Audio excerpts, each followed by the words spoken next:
اور نہ تراویح فرض ہے، یہ دونوں نفل ہیں۔ بخاری اور مسلم میں حدیث ہے، اما عائشہ کہتی ہیں کہ نبی صلی اللہ علیہ وآلہ وسلم اپنی نفلی عبادات میں سب سے زیادہ اہتمام فجر کی 2 رکعتوں کا کرتے تھے۔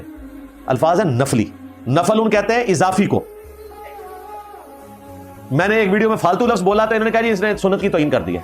فالتو اور اضافی اردو ڈکشنری میں جا کے دیکھیں، یہ ہم مانا ہے۔ فالتو یہ نہیں تھا کہ میں نے کہا یہ نیگلیکٹڈ ہے، اضافی کے معنوں میں وہ پورا کانٹیکسٹ تھا، نفل اضافی۔ تو اما عائشہ جو ہے فجر کی 2 رکعتوں کو کہہ رہی ہیں نفل ہے، تو باقی سنتیں تو اس سے کم ہے، کیونکہ نبی علیہ السلام سب سے زیادہ اہتمام فجر کی 2 رکعتوں کا کرتے تھے۔ صحیح مسلم میں حدیث ہے، فجر سے پہلے 2 رکعتیں پڑھنا مجھے دنیا اور جو کچھ دنیا میں اسے بڑھ کے محبوب ہے۔ بخاری مسلم میں یہاں تک آیا کہ آپ نے سفر میں بھی فجر کی 2 رکعتیں نہیں چھوڑی،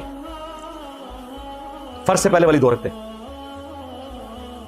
وہ جو آپ کو پتا نا ہے، حضرت بلال سو گئے تھے اور فجر کی نماز رہ گئی تھی اور آپ نے سورج نکلا ہوا فجر کی نماز پڑھائی تھی، اس میں الفاظ ہیں مسلم شریف کے ایک طریق میں موجود ہے کہ آپ نے فجر سے پہلے 2 رکعتیں بھی پڑھی۔ صحابہ کو نہیں آپ نے کہا بار،